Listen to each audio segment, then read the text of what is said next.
Welcome to my channel. My name is Shalini. आज मैं आपको पढ़ाने वाली हूँ क्लास 9 का chapter matter in our surroundings के बारे में सेकंड पार्ट पढ़ाने वाली हूँ। इससे पहले वाले पार्ट में हमने डिस्कस किया था कि मैटर क्या होता है और उसकी क्या क्या कैरेक्टरिस्टिक्स होती हैं। आज वाली क्लास में हम लोग सारे स्टेट्स को पढ़ेंगे, कौन से स्टेट्स हैं, क्या क्या उनकी फिजिकल प्रॉपर्टीज हैं और सॉलिड स्टेट को डिस्कस में डिटेल में डिस्कस करेंगे। ठीक है, तो चलिए हम स्टार्ट करते हैं। पहला है हमारा मैटर इन सराउंडिंग्स में मैं आपको बता देती हूँ कि हमारे पास कितने स्टेट्स ऑफ मैटर हैं, किस बेसिस पे उनको डिवाइड किया गया है। तो हमारे पास जो मैटर है उसको डिवाइड किया गया है 5 टाइप्स में, 5 स्टेट्स में डिवाइड किया गया है। फर्स्ट है सॉलिड स्टेट, सेकेंड है liquid state and third is gaseous state. Fourth है plasma state and fifth is BEC state, Bose, Einstein, condensate. इसको हम शॉर्ट फॉर्म में बीईसी बोलते हैं। तो हम इन स्टेट्स को पढ़ने वाले हैं कि किस बेसिस पे इन स्टेट्स को डिवाइड किया गया है। तो basically there are two things, two physical properties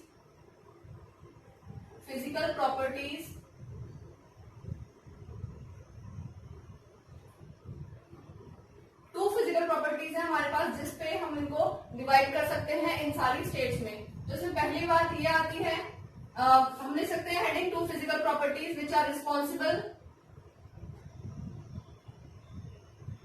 responsible for this classification.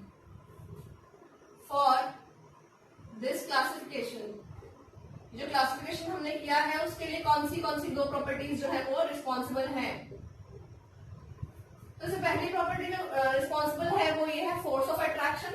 मतलब पार्टिकल्स के बीच में, particles having force of attraction, उनके बीच में जो फोर्स ऑफ अट्रैक्शन है उसका मैग्नीट्यूड कितना है, मतलब फोर्स ऑफ अट्रैक्शन ज्यादा है या कम है, उसको डिस्कस करेंगे। और दूसरी बात हम डिस्कस करेंगे काइनेटिक एनर्जी ऑफ पार्टिकल्स।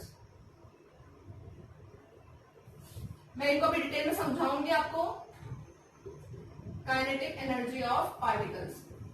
तो स्टूडेंट हम इन दोनों बातों को डिस्कस करने वाले हैं। फिजिकल प्रॉपर्टीज है ये दोनों, जिनके बेसिस पे ये 5 स्टेट्स को डिवाइड किया गया है। अब इनको ध्यान से समझिए। पहला है particles having force of attraction. तो पार्टिकल्स जो होते हैं मैटर के अंदर, मैंने बताया था matter is made up of particles, मतलब मैटर बना हुआ है पार्टिकल से। तो उन पार्टिकल्स के बीच में अट्रैक्शन होती है, फोर्स ऑफ अट्रैक्शन होती है, पढ़ाया था मैंने। So this force of attraction, ये फोर्स ऑफ अट्रैक्शन कितनी है, बहुत ज्यादा है, मॉडरेट है या कम है, इसको आज हम डिस्कस करने वाले हैं। जब हम बात करते हैं कि फोर्स ऑफ अट्रैक्शन है तो इसका मतलब होता है कि पार्टिकल्स आपस में बहुत टाइटली पैक्ड हैं। मैंने आपको एक एग्जांपल दिया था, द एग्जांपल वाज अबाउट, मैंने आपको एग्जांपल दिया था chalk and brick and iron rod. तो चॉक बहुत इजीली टूट गया था, बहुत इजीली ब्रेक हो गया था। इसका मतलब उसके पार्टिकल्स इतने टाइटली पैक नहीं थे। देन हमने ब्रिक को ब्रेक करने की कोशिश की थी। तो जब हम ब्रिक को ब्रेक करते हैं तो हाथ से नहीं तोड़ पाते हम ईंट को, क्यों? क्योंकि पार्टिकल्स बहुत टाइटली पैक्ड होते हैं। एंड अगर हम आयरन रॉड लेंगे तो उसको तो हम बिल्कुल भी हाथ से नहीं तोड़ पाएंगे, और उसको अगर हम नीचे फेंक देंगे तो भी वो नहीं टूट पाएगी, है ना। तो इसका मतलब है कि इन चीजों में फोर्स ऑफ अट्रैक्शन बहुत ज्यादा है एंड इसी फोर्स ऑफ अट्रैक्शन की वजह से चीजें डिवाइड होती हैं सॉलिड, लिक्विड एंड गैसेस में। इसका मतलब अगर आप देख रहे हो इस रूम में आपको नहीं दिखाई दे रहा but there is presence of gas, air present है। तो अगर मैं अपना हैंड को चाहूं तो इस तरह से वेव कर रही हूँ एयर के बीच में, तो इजीली मैं अपने हैंड को वेव कर पा रही हूँ। इसका मतलब है कि जो एयर है यहाँ पे इस रूम के अंदर, उसके अंदर से पार्टिकल्स जो है थोड़े दूर दूर हैं और उनमें इतनी अट्रैक्शन नहीं है। तभी तो मैंने हैंड को इस तरह से वेव किया, मैंने मार्कर को इस तरह से किया, तो इजीली हम एयर में से चीजों को मूव कर पा रहे हैं क्योंकि उसके पार्टिकल्स दूर दूर हैं, उनमें इतनी फोर्स ऑफ अट्रैक्शन नहीं है। बट अगर मैं यही काम बकेट में, पानी है उसके साथ करूं, तो पानी में जब मैं अपने हैंड को इस तरह से मूव करूंगी तो मुझे ऐसा फील होगा कि थोड़ा रिस्ट्रिक्शन फील हो रहा है। आप लोग स्विमिंग करते हो तो जानते हो कि there is requirement of energy. जब आप स्विम करते हो तो आपको एनर्जी चाहिए उसमें आगे मूव करने के लिए, तो आपकी एनर्जी ज्यादा लगेगी एज कम्पेयर टू जितना हम लोग नॉर्मली अभी एयर में चल रहे हैं। सो पार्टिकल के बीच में फोर्स ऑफ अट्रैक्शन जब हम लिक्विड की बात करते हैं तो थोड़ी सी ज्यादा होती है। बट अगर यही काम मैं करूं, मार्कर है ये पॉसिबल होगा? नहीं पॉसिबल होगा। मैं इसके बीच में से ऐसे हैंड को पास नहीं कर पा रही हूँ, ये बोर्ड है, इसके बीच में से ऐसे हैंड को पास नहीं कर पा रही हूँ, वॉल के अंदर से पास नहीं कर पा रही हूँ। इसका मतलब वॉल में, इस बोर्ड में, इस मार्कर में जो पार्टिकल्स हैं वो बहुत टाइटली पैक हैं, उनकी फोर्स ऑफ अट्रैक्शन काफी ज्यादा है। तो इसका मतलब हम डायग्राम बना लेते हैं एक।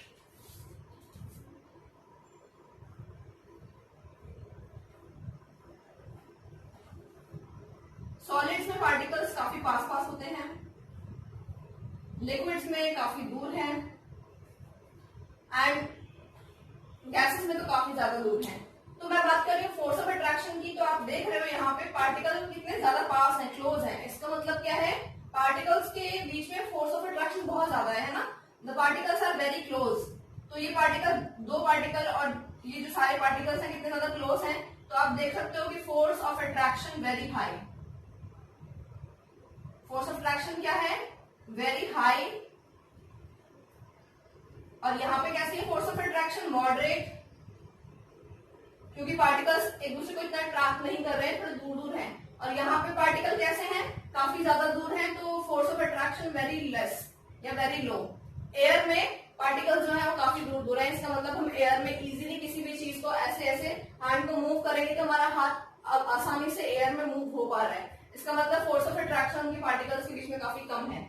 वही हम चलते हैं दूसरी चीज को डिस्कस करने के लिए। पहले मैं यहाँ लिख देती हूँ कि इस चीज की बात हो रही है, ये सॉलिड की बात हो रही है, ये लिक्विड की बात हो रही है, और ये गैसेस की बात हो रही है। ठीक है, next we move to kinetic energy of particles. मतलब कि पार्टिकल्स की काइनेटिक एनर्जी कितनी है बेटा? काइनेटिक एनर्जी का मतलब होता है मूवमेंट करने की एनर्जी। मूव कितनी जल्दी जल्दी कर रहे हैं पार्टिकल्स। तो सॉलिड के अंदर जो पार्टिकल्स होते हैं they are restricted to move, वो मूव नहीं कर सकते हैं, क्योंकि अगर आप देख रहे हो एक पार्टिकल अपने साइड में बहुत सारे पार्टिकल से ऑक्यूपाइड है, तो क्या ये पार्टिकल अपनी जगह से हिल के कहीं जा सकता है? नहीं जा सकता। आप लोग मूवी देखने जाते हैं, पीवीआर वगैरह में मूवी देखने जाते हैं, आप हॉल में बहुत सारे लोग बैठे होते हैं, तो आप खुद सोचो जहां आप बैठे हुए हो, अगर आपकी सीट एकदम बीच में है, आपके आगे भी सीट्स हैं, पीछे भी सीट्स हैं, साइड में भी सीट्स हैं, लोग बैठे हुए हैं, तो आप intermediate in the middle of the movie आप उसके बीच में कहीं जाएंगे तो आपको डिफिकल्टी होगी, आपको लोगों को परेशान करना पड़ेगा। इसी तरह से जो पार्टिकल है यहाँ पे सॉलिड में, वो पार्टिकल सारी सराउंडिंग में पार्टिकल से ही फंसा हुआ है, जिसमें फोर्स ऑफ अट्रैक्शन काफी ज्यादा है। मतलब पार्टिकल्स एक दूसरे को बहुत स्ट्रांगली अट्रैक्ट कर रहे हैं, तो इसका मतलब ये पार्टिकल फ्री टू मूव नहीं है, ये पार्टिकल मूव नहीं कर सकता है ना। तो इसका मतलब इसकी काइनेटिक एनर्जी बहुत कम है, ये मूव ही नहीं करेगा, इसकी काइनेटिक एनर्जी बहुत कम है ना। बट लिक्विड में कैसा होता है? लिक्विड में आपने एक ड्रॉप इंक डाली, उसको आपने डिसॉल्व कर दिया, थोड़ी देर के बाद में पूरा सॉल्यूशन ब्लू हो जाएगा, उसका पूरा कलर चेंज हो जाएगा। ऐसा क्यों हुआ? बिकॉज पार्टिकल्स मूव कर रहे हैं, पार्टिकल्स की काइनेटिक एनर्जी इजी है। आप देखो ये पार्टिकल है, इसके आसपास से पार्टिकल थोड़े दूर दूर हैं, तो अगर ये चाहे तो यहाँ तक यहाँ तक यहाँ तक जा सकता है, जहां तक इसको कोई दूसरा पार्टिकल टक्कर ना मारे, कोलाइड ना करे, वहां तक ये पार्टिकल मूव कर सकता है। इसका मतलब this particle is having more freedom, more kinetic energy, more freedom to move, और इसकी अट्रैक्शन लेस है। बट इन गैसेस अगर आप देखें तो पार्टिकल बहुत जल्दी मूव करते हैं। अगर हम इंसेंस स्टिक्स जलाते हैं, अगरबत्ती या धूप बत्ती जलाते हैं, तो उसमें से जो व्हाइट धुआं निकलता है आप देखते हो बहुत जल्दी जल्दी निकल रहा होता है, और धीरे धीरे वो सारे में फैल जाता है बहुत स्पीड से। जितना ज्यादा डिफ्यूजन लिक्विड में होता है उससे ज्यादा तेज डिफ्यूजन गैसेस में होता है, तो वो बहुत जल्दी स्प्रेड हो जाती है, राइट। तो इनके बीच में फोर्स ऑफ अट्रैक्शन क्या है? बहुत कम है। मतलब ये पार्टिकल इस पार्टिकल से इतना दूर है कि इसको कोई अट्रैक्शन नहीं है, और ये पार्टिकल चाहे तो कहीं भी घूम सकता है, क्योंकि इसके आसपास में नेबर में इतने मॉलिक्यूल्स ही नहीं है, राइट। एंड इसकी काइनेटिक एनर्जी क्या होगी? इसी वजह से ज्यादा होगी, ये इजीली मूव कर पाएगा। तो हम लिख लेते हैं इसी बात को, काइनेटिक एनर्जी। काइनेटिक एनर्जी यहाँ पे क्या है? इस केस में लेस है, पार्टिकल्स मूव नहीं कर पा रहे हैं। यहाँ पे काइनेटिक एनर्जी मॉडरेट है, और यहाँ पे काइनेटिक एनर्जी हाईएस्ट है, क्योंकि पार्टिकल्स बहुत जल्दी जल्दी मूव करेंगे। तो आप देख रहे हैं इन्हीं कुछ प्रॉपर्टीज की वजह से हमने ये डिवाइड किया है स्टेट ऑफ मैटर को 5 टाइप्स में, और अभी हम डिस्कस करेंगे सॉलिड स्टेट को डिटेल में। तो सॉलिड स्टेट की हमें कुछ प्रॉपर्टीज मैंने लाइन अप करके रखी है जो हम डिस्कस करने वाले हैं। First property shape and volume. कि सॉलिड का शेप कैसा होता है, फिक्स है, नॉट फिक्स्ड है, वॉल्यूम कैसा है। फिर डेंसिटी डिस्कस करेंगे, then we will discuss compressibility, rigidity, mechanical strength, diffusion, melting point, boiling point, crystalline nature and sublimation. These all properties are of solid state, तो हम इनको डिस्कस करेंगे। चलिए स्टूडेंट स्टार्ट करते हैं हम इन्हीं प्रॉपर्टीज को। First properties shape and volume. अब साथ साथ नोट्स बनाएंगे। शेप, पहले शेप को डिस्कस करेंगे। आप देखिए किसी भी सॉलिड की शेप जो रहती है वो शेप फिक्स रहती है। अगर हम उस चीज को कहीं भी रख देते हैं तो वो सॉलिड ही रहेगी जब तक उस पे हाई टेम्परेचर या प्रेशर ना लगाया जाए। मतलब अगर ये मार्कर जो इसकी शेप है, अगर मैंने इसको नीचे फेंक दिया तो भी इसकी शेप यही रहेगी। अगर मैंने इसको टेबल के ऊपर रख दिया तो भी इसकी यही शेप है। और मैं अगर इसको कंप्रेस कर रही हूँ, इसको दबाने की कोशिश कर रही हूँ तो भी इसमें कोई चेंज नहीं आ रहा है। मतलब इसकी शेप कैसी रहेगी, सॉलिड्स की शेप हमेशा फिक्स रहती है। चाहे उसपे अगर आप ये देखा जाए टेम्परेचर हम ज्यादा नहीं लगाएंगे, बिकॉज टेम्परेचर लगाने से तो केमिकल रिएक्शन होने का डर रहता है, उसकी हम बात नहीं करेंगे। हम प्रेजेंटली रूम टेम्परेचर की और कंडीशंस बात करेंगे यहाँ पे कि रूम में टेम्परेचर कितना है, प्रेशर कितना है, उसकी बात करेंगे। तो हमारे रूम टेम्परेचर प्रेशर कंडीशंस में this can not change its shape. ये मार्कर सॉलिड है, इसकी शेप चेंज नहीं हो सकती है। तो शेप कैसी रहती है students, the shape is fixed. मतलब सॉलिड्स की शेप जो है फिक्स्ड रहती है। Fixed in the room temperature pressure condition. मतलब कि हमारे रूम की जो टेम्परेचर प्रेशर कंडीशन है उस कंडीशन में इसकी शेप कैसी रहती है, फिक्स्ड रहती है। तो हम अंडरलाइन कर लेते हैं अपनी इंपॉर्टेंट बात को कि शेप कैसी रहती है सॉलिड्स की, फिक्स्ड रहती है। Now come to the second property, volume. Volume we are discussing. Students volume का मतलब होता है जगह ऑक्यूपाई करना, कुछ स्पेस ऑक्यूपाई करना। अब मैथ्स में पढ़ते हो वॉल्यूम पढ़ते हो, एरिया एंड वॉल्यूम चीजें पढ़ते हो आप। वॉल्यूम का मतलब है स्पेस को ऑक्यूपाई करना। तो अगर मैं एग्जांपल लेती हूँ दिस डस्टर, इसकी जो आप देख सकते हो लेंथ ब्रेड्थ एंड हाइट वगैरह है इसकी, वो वही रहेगी, चेंज नहीं होगी। अगर ये नीचे गिर जाएगा और अगर मैं इसको कहीं और रख देती हूँ, अगर मैं इसको दबाने की कोशिश कर रही हूँ तब भी कंप्रेस नहीं हो रहा है। सो हर कंडीशन में इसका जो वॉल्यूम है अगर मैं कैलकुलेट करूँ तो वो सेम रहेगा, चाहे वो इस हाइट पर हो, चाहे वो इस हाइट पर हो, चाहे वो इस हाइट पर हो। तो मीन्स वॉल्यूम मतलब कि इसकी जितनी ये स्पेस ऑक्यूपाई कर रहा है ये इस एटमॉस्फेयर में, ये चेंज नहीं हो रही है, ये कहीं भी चेंज नहीं होगी, है ना। तो इसका मतलब है वॉल्यूम इज फिक्स्ड। वॉल्यूम भी सॉलिड का कैसा रहता है, फिक्स्ड रहता है। वॉल्यूम भी चेंज नहीं होगा।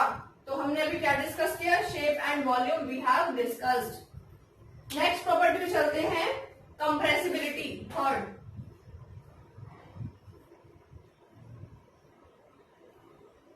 कंप्रेसिबिलिटी का मतलब है कंप्रेस कर देना।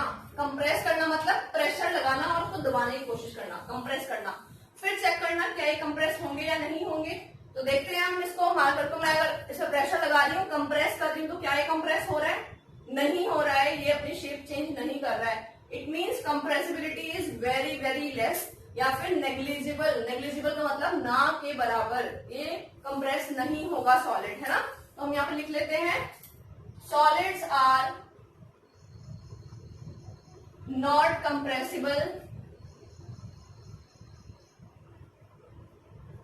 they do not change their shape, they do not change their shape, इनकी शेप चेंज नहीं होती है।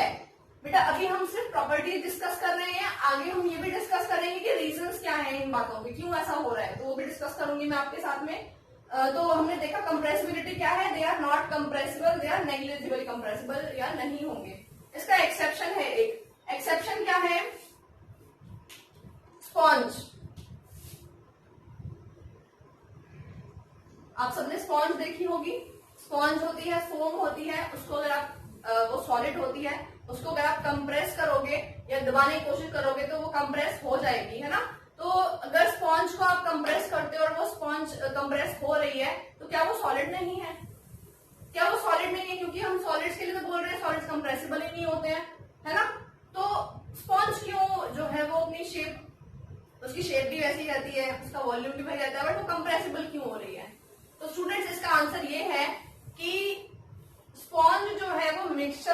सॉलिड एंड गैसेस होती है।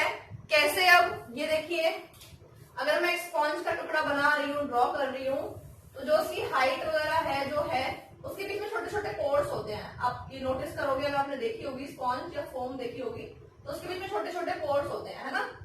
अगर आप उसको दबाने की कोशिश करेंगे तो क्या होगा, अगर आप उसको प्रेस करोगे तो प्रेस तो वो हो जाएगी, बट उसके अंदर जो एयर थी वो बाहर निकल जाएगी, है ना। उसके अंदर एयर फिल्ड रहती है। लाइक केक, ढोकला, ये सारी चीजें फ्लफी होती है ना, ऐसे ही स्पॉन्ज जो होती है वो फ्लफी होती है और उसके बीच में छोटे छोटे होल्स होते हैं, छोटे छोटे पोर्स होते हैं, उसके अंदर एयर एंटर कर जाती है।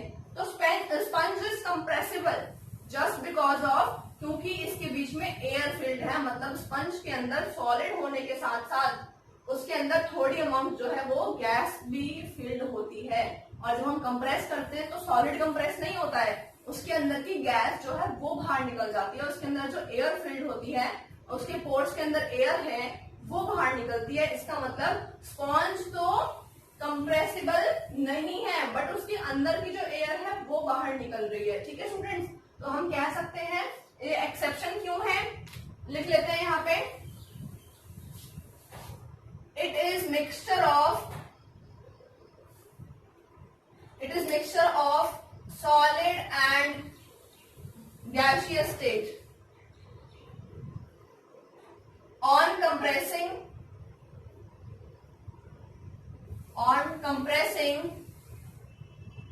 air is expelled out.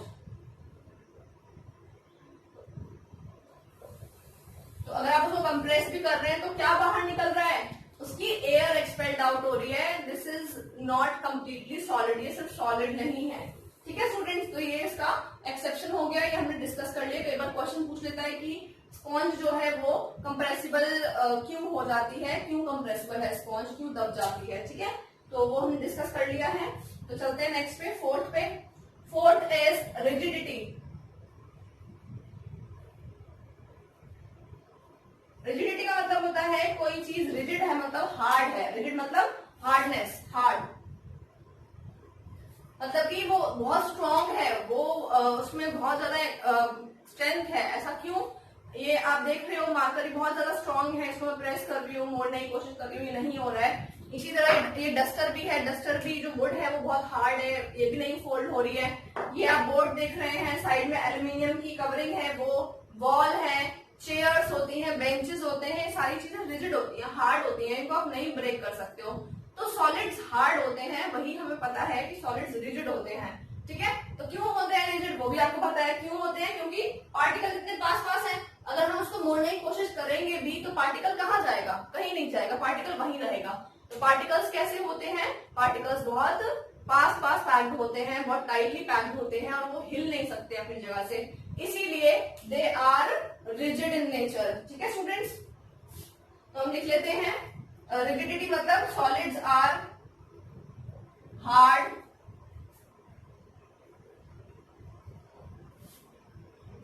Can not be folded, broken easily.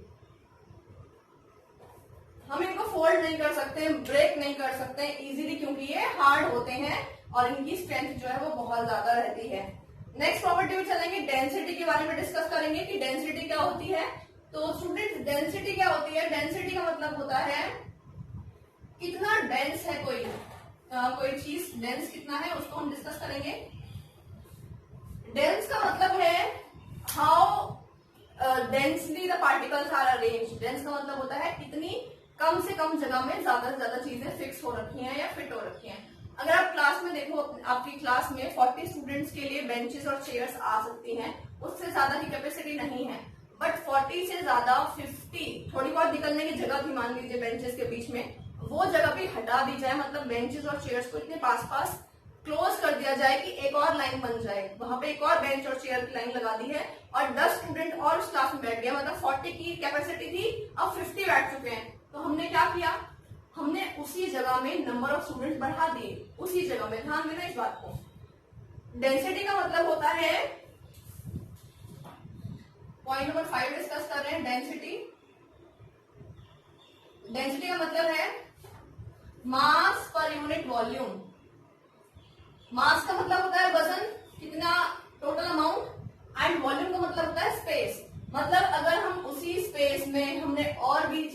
Add कर दी तो डेंसिटी बढ़ जाती है। जैसे कि मैंने आपको एग्जांपल दिया क्लास का, 40 कैपेसिटी थी, हमने जो स्पेसेस थी लाइंस के बीच में वो भी हटा दी और स्टूडेंट्स भर दिए, 50 स्टूडेंट्स हो गए उस क्लास के अंदर, तो मतलब क्या हुआ, डेंसिटी बढ़ गई। अब वो क्लास मोर डेंस है, डेंस मतलब मोर पॉपुलेटेड, मोर क्राउडेड हो गई है। डेंसिटी का मतलब होता है उसी जगह में, वॉल्यूम मतलब उसी स्पेस में, देखो वॉल्यूम का मतलब होता है बेटा स्पेस, उसी स्पेस में वजन को बढ़ा देना। वजन मतलब जो जितनी उसमें कैपेसिटी है उससे ज्यादा चीजों को ऐड कर देना, दैट इज डेंसिटी। तो मैं आपको एग्जांपल देती हूँ, इसी तरह से और एग्जांपल देती हूँ। मान लीजिए आपके पास एक बॉक्स है, ठीक है, उस बॉक्स के अंदर बॉल आ सकती है और आपने उसके अंदर जो है आप उसके अंदर मान लीजिए 4 बॉल लेकर के आए हैं, तो उसमें और स्पेस है। अभी आप क्या करोगे, उसके अंदर 4 बॉल और रख दिया आपने, तो वो कंप्लीटली पैक हो गया, इससे ज्यादा जगह नहीं है उसके अंदर, तो आपने क्या किया, उसको डेंस कर दिया। डायग्राम देखेंगे हम यहाँ पे सॉलिड का, तो सॉलिड्स कैसे होते हैं, particles are very closely packed, इतने क्लोजली पैक्ड होते हैं पार्टिकल्स कि उनके बीच में ज्यादा जगह जो है वो नहीं होती है। तो ये जो खाली स्पेस है मैं इसको मार्क कर रही हूँ, this is the empty space, this is void, interstitial space, inter atomic space, इतने सारे नाम है इसके, मैंने पढ़ाया था आपको ये नेक्स्ट लास्ट क्लास में। तो ये जो रेड से शो किया है दिस इज स्पेस, है ना, बट ये स्पेस हम कम कर दें और यहाँ पे एक और एटम ला दें तो ऐसा पॉसिबल नहीं है, क्योंकि एटम तो राउंड होता है, वो एटम यहाँ पे एक और फिक्स नहीं हो पाएगा ना। तो इट इज डेंस, डेंस मतलब बहुत ज्यादा आपने उसको बुरी तरह से भर दिया है, उससे ज्यादा स्पेस नहीं है। तो सॉलिड्स ऐसे होते हैं, सॉलिड में डेंसिटी ज्यादा होती है, डेंस होते हैं, है ना। वहीं अगर मैं इतनी सी स्पेस के लिक्विड को देखूं तो उसके अंदर पार्टिकल दूर दूर है, उसमें स्पेस ज्यादा है, और अगर गैस को देखूं तो उसमें तो बहुत सारी स्पेस है, उसमें पार्टिकल ही दूर दूर है। तो सॉलिड्स कैसे होते हैं, डेंस होते हैं, सॉलिड की डेंसिटी ज्यादा होती है, ठीक है स्टूडेंट्स। तो ये क्या है, एटम्स, ये क्या है, स्पेस। तो स्पेस कैसी है, स्पेस बहुत कम है, तो solids are dense and atoms are tightly packed, tightly packed, बहुत ज्यादा टाइटली जो है वो सॉलिड जो है पैक होते हैं। Solids are dense and atoms are tightly packed, बहुत अच्छे से टाइटली एटम्स पैक होंगे, इससे ज्यादा जगह नहीं है वहां पे हम की और भी एटम्स को ला सके। तो डेंसिटी का मतलब है सॉलिड बहुत ज्यादा डेंस होते हैं, ठीक है स्टूडेंट्स। अगली प्रॉपर्टी में चलते हैं, हमने शेप एंड वॉल्यूम डिस्कस कर लिया, डेंसिटी डिस्कस कर लिया, कंप्रेसिबिलिटी, रिजिडिटी सब हो गया है। Now we come to mechanical strength, point number 6, mechanical strength. Mechanical strength का मतलब क्या होता है, मैकेनिकल स्ट्रेंथ का मतलब होता है कि उनकी स्ट्रेंथ कितनी है और कितना लोड, कितना प्रेशर वो बेयर कर सकती है कोई भी सॉलिड चीज, ठीक है, मतलब कितना प्रेशर लगा के हम उसको ब्रेक कर सकते हैं, कितना स्ट्रेंथ है उसके अंदर। तो आप जानते हो सॉलिड्स के अंदर बहुत स्ट्रेंथ होता है, मतलब हमारे घर बने होते हैं, ब्रिजेस, रोड्स बनी होती हैं, तो आयरन की पिलर्स पे बनी होती है, आयरन की बार्स पे टिकी होती हैं। तो आयरन के बार्स बहुत स्ट्रांग होते हैं, उनके ऊपर इतनी बड़ी बड़ी बिल्डिंग्स बना दी जाती हैं, घर बना दिए जाते हैं और ब्रिजेस बना दिए जाते हैं। तो इसका मतलब मैकेनिकल स्ट्रेंथ जो है सॉलिड की काफी ज्यादा है, strength wise they are very strong, है ना। तो अगर मैं इसको ब्रेक करने की कोशिश करूँ तो नहीं ब्रेक कर पा रही, क्योंकि इसकी स्ट्रेंथ बहुत ज्यादा है। अगर मैं कहूँ कि वुड की स्ट्रेंथ बहुत ज्यादा है, मैं अपने हाथ से नहीं तोड़ पाऊंगी इसको, है ना। तो स्ट्रेंथ का मतलब होता है कितना स्ट्रांग है कोई सॉलिड। तो सॉलिड्स का मैकेनिकल स्ट्रेंथ काफी हाई होता है। तो हम लिख लेते हैं यहाँ पे, solids have high mechanical strength.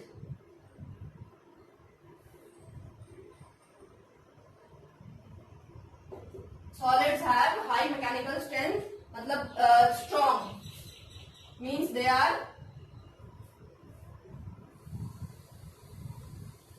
बहुत ज्यादा स्ट्रॉन्ग है ये, ठीक है स्टूडेंट्स। तो इससे आगे हम डिस्कस करेंगे, मैकेनिकल स्ट्रेंथ हो गया है, come to the diffusion part. Diffusion discuss करते हैं, पॉइंट नंबर 7।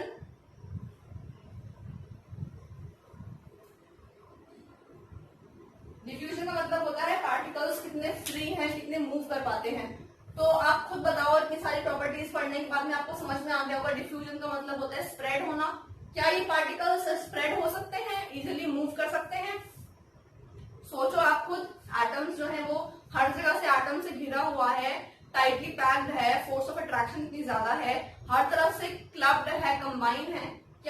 डिफ्यूज कर सकता है, मतलब अपनी जगह से जा सकता है कहीं भी, करेक्ट, कहीं नहीं जा सकता है वो, डिफ्यूजन यहाँ पे ना के बराबर होगी, no diffusion at all, diffusion नहीं होती है, तो इसीलिए डिफ्यूजन सॉलिड्स में सबसे कम है, काफी कम होगी डिफ्यूजन। तो लिख लेते हैं हम, solids have no tendency of diffusion, no diffusion takes place in solids.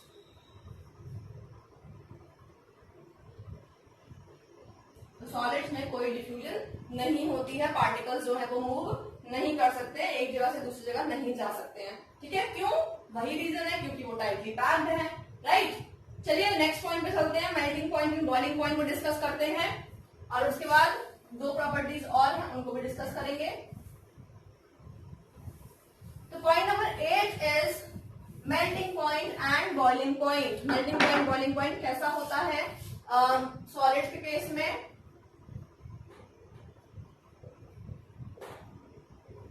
तो स्टूडेंट्स आप खुद सोचो, जो चीज इतनी हार्ड है, जिस चीज के पार्टिकल्स इतने क्लोज हैं, अगर मैं इसको मेल्ट करना चाहूंगी, मतलब मेल्टिंग पॉइंट इनका कैलकुलेट करना चाहती हूँ कि किस पॉइंट पे ये मेल्ट हो जाएंगे, तो वो भी ज्यादा होगा, और अगर वो लिक्विड हो भी गया, मेल्ट हो भी गया, तो उसका इवेपोरेशन किस टेम्परेचर पे होगा, कब वो गैसियस स्टेट में कन्वर्ट करेंगे, वो भी बहुत ज्यादा है। अगर मैं एग्जांपल लूं आयरन का, डायमंड का, एल्यूमिनियम का, ये सब मेटल्स हैं और डायमंड नॉन मेटल है, diamond is the hardest substance, आप जानते हो नेचुरल हार्डेस्ट सब्सटेंस है डायमंड, तो ये सारी चीजें इतनी हार्ड होती हैं, इनका बॉइलिंग पॉइंट बेटा 1500 1500 to 1000 केल्विन से ज्यादा ही होता है, जो बहुत ज्यादा टेम्परेचर है। आप खुद सोच लो, अभी प्रेजेंटली इतनी गर्मी है और अपने आसपास में आप टेम्परेचर देखेंगे तो 45-50 के आसपास टेम्परेचर पहुंचने वाला होता है आफ्टरनून के टाइम पे, तो कितना ज्यादा टेम्परेचर है। और सोचो आप 1400, 1500, 2000 केल्विन टेम्परेचर कितना ज्यादा होगा, है ना।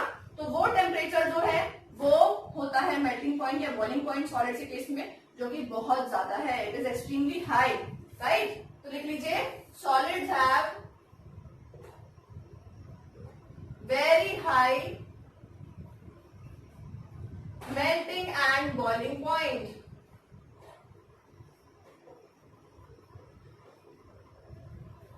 मेल्टिंग पॉइंट और बॉइलिंग पॉइंट सॉलिड्स के बीच में काफी ज्यादा होता है, ठीक है। Now come to next property, that is crystalline nature.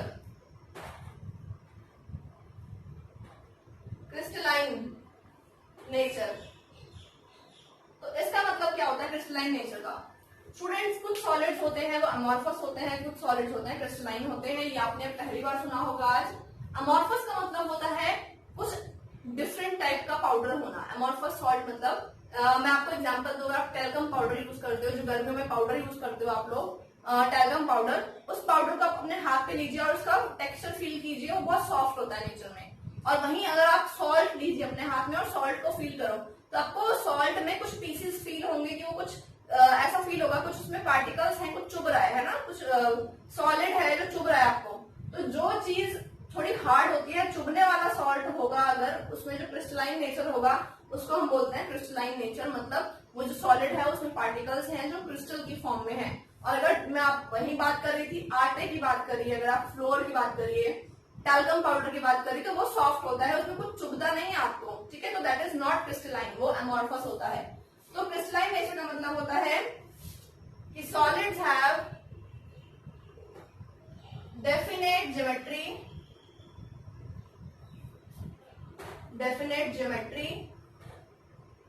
और आप कह सकते हैं proper arrangement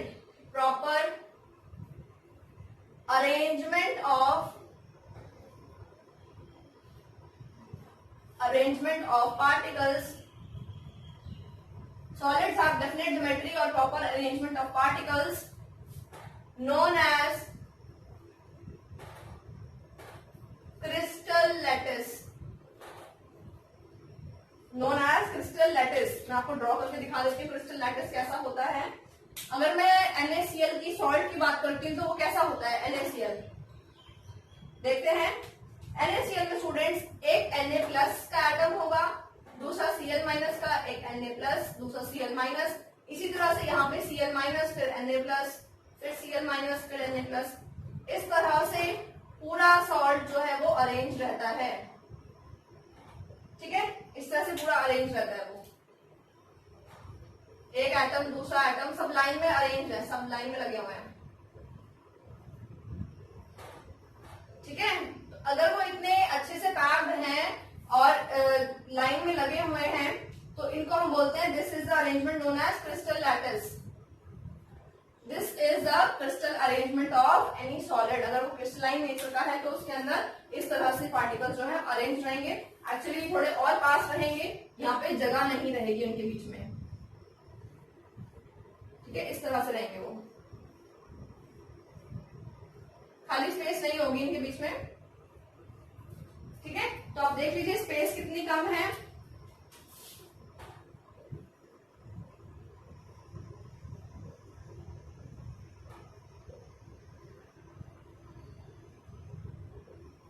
this is the structure of crystal lattice. Crystal lattice इस तरह का होता है देखने में, अगर सॉलिड पे क्रिस्टलाइन नेचर का है तो ऐसा होगा। ठीक है, next come to sublimation. Sublimation का मतलब होता है एक ऐसी प्रॉपर्टी है ये सॉलिड्स की जिसमें सॉलिड्स को अगर हम हीट करें, तो वैसे आप जानते हो अगर सॉलिड को हीट करेंगे तो क्या होता है, वो मेल्ट हो जाता है। जैसे मैं लिख लेती हूँ यहाँ पे 10th property is sublimation.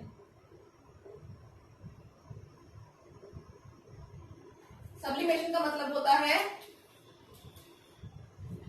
The property by which on heating the solid converts directly to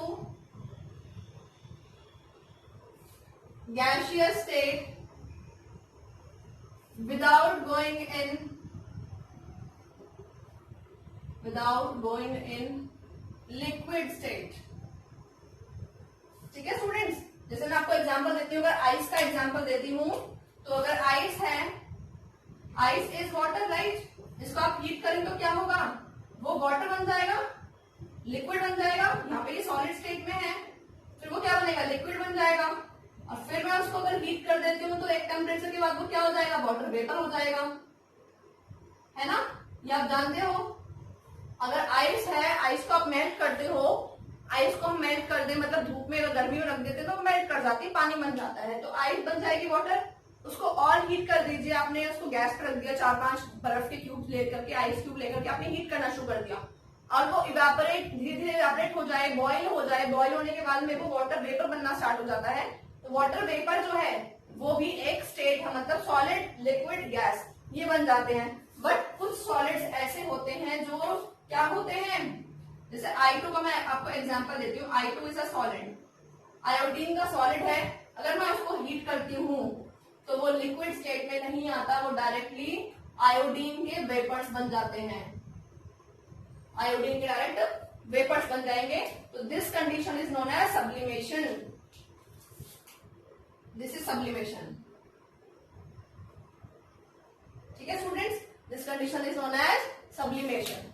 this is all about sublimation. Sublimation के बहुत सारे एग्जांपल्स हैं, ऐसे सॉलिड्स हैं जो सब्लिमेशन करते हैं। ठीक है, मैं यहाँ पे आपको एग्जांपल दे देती हूँ। जैसे हमने लिखा आयोडीन I2 है, ऐसे ही अमोनियम क्लोराइड NH4Cl हो गया। ठीक है, इसके अलावा अगर मैं कहूँ तो ड्राई आइस, ड्राई आइस होता है सॉलिड CO2, ड्राई आइस होता है एंथ्रासीन, एंथ्रासीन के अलावा नैफ्थलीन, इसके अलावा कैम्फर। नैफ्थलीन की बॉल्स होती हैं व्हाइट कलर की, जो वॉश बेसिन सिंक्स में डाली जाती हैं, या फिर विंटर के क्लोथ्स जब हम पैक करके रखते हैं तो उसके अंदर नैफ्थलीन की बॉल्स रखी जाती हैं, व्हाइट कलर की होती हैं, जो मॉथ रिपेलेंट होती हैं, कीड़े नहीं खाते हैं कपड़ों को, इसलिए रखी जाती हैं। NH4Cl अमोनियम क्लोराइड एक सॉल्ट है। आयोडीन की बात कर चुकी हूँ। ड्राई आइस होती है सॉलिड CO2, कैम्फर, एंथ्रासीन, ये सारे मटेरियल जो हैं ये सब सब्लिमेशन करते हैं। This is the property of solids. तो स्टूडेंट, आज की हमने क्लास में पढ़ा कि सॉलिड्स ये प्रॉपर्टीज शो करते हैं। ठीक है, इन सब का रीजन क्या है, क्यों सॉलिड जो है वो उनकी शेप फिक्स है, उनकी वॉल्यूम फिक्स है, उनकी डेंसिटी हाई है, क्यों उनकी कंप्रेसिबिलिटी बहुत कम होती है, क्यों वो रिजिड होते हैं, क्यों उनकी मैकेनिकल स्ट्रेंथ बहुत हाई होती है। इन सभी प्रॉपर्टीज का एक ही आंसर है कि particles in solids are closely packed, tightly packed. सभी कैसे होते हैं, बहुत टाइटली पैक्ड होते हैं, क्लोजली पैक्ड होते हैं, जिसकी वजह से ये सारी प्रॉपर्टीज जो है वो सॉलिड शो करता है। तो आज की वीडियो में हमने सॉलिड की प्रॉपर्टीज डिस्कस की हैं। नेक्स्ट क्लास में हम लिक्विड प्रॉपर्टीज को डिस्कस करेंगे। अगर मेरी वीडियो आपको अच्छी लगी हो तो इसको लाइक जरूर करें, नोट जरूर बनाएं और मेरे चैनल को सब्सक्राइब जरूर करें। Thank you.